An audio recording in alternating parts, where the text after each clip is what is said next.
class, my name is Nadia Insani Sidabutar.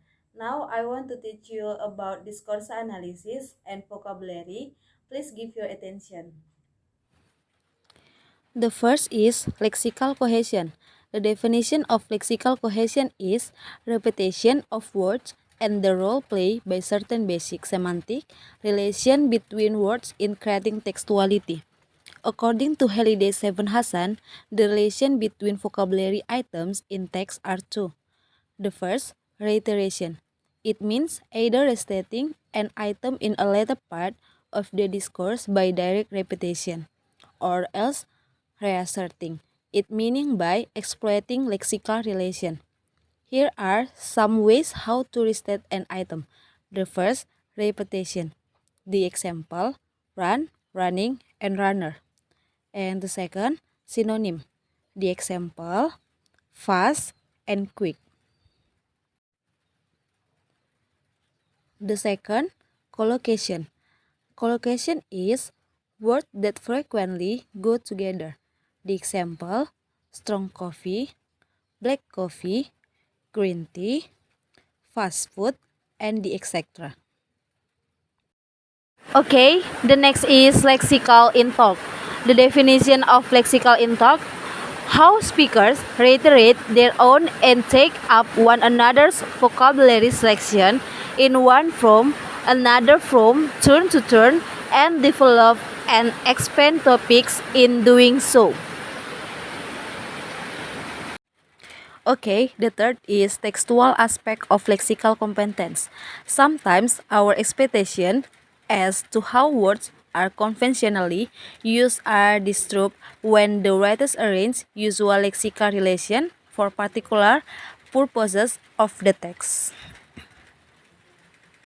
Okay, the next is vocabulary and the organizing of text.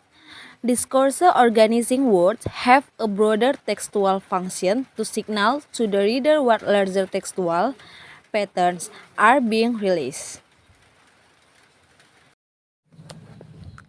Discourse organizing words also share the qualities of both the open and the closed word.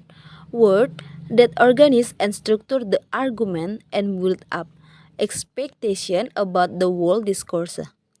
And the example we can see in the PPT.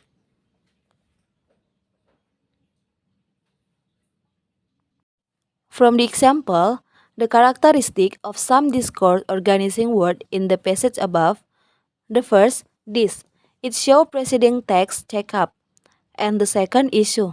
It show anticipating problem solving process. And the third problem. It show seeking for solution. And the fourth, assessment.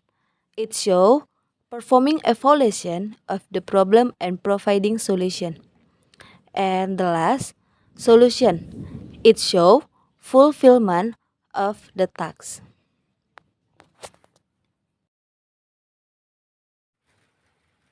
Okay, the next is signaling larger textual patterns. The function are: the first, to show how organizing words use the to wrap around a long text. The second, to signal what larger textual patterns are being released. And the third, to increase our awareness in releasing the patterns.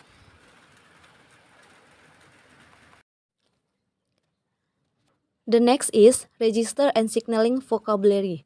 According to Haley Dayan, register can be defined as a configuration of meanings that are typically associated with a particular situational configuration of field, mode, and tenor. Register 1. Field, to describe activities and processes that are happening at the time. 2. Mode. It refers to the function of the text in the event. And the third, tenor, to describe the people that take a part in an event. The seven, modality. Modality have two parts. The first, epistemic modality, is express the speaker's opinion about the truth. And the second, deontic modality. It concerned with ability, permission, requesting, and commanding. Okay, from the explanation, we can take a conclusion is discourse analysis and vocabulary is the specific relationship between vocabulary choice, context, in terms of situation in which discourse is generated, and CO text, the actual text surrounding the lexical items in the discourse. Okay, I think that's all my explanation about discourse analysis and vocabulary. I hope all of you can understand with my explanation. Thank you.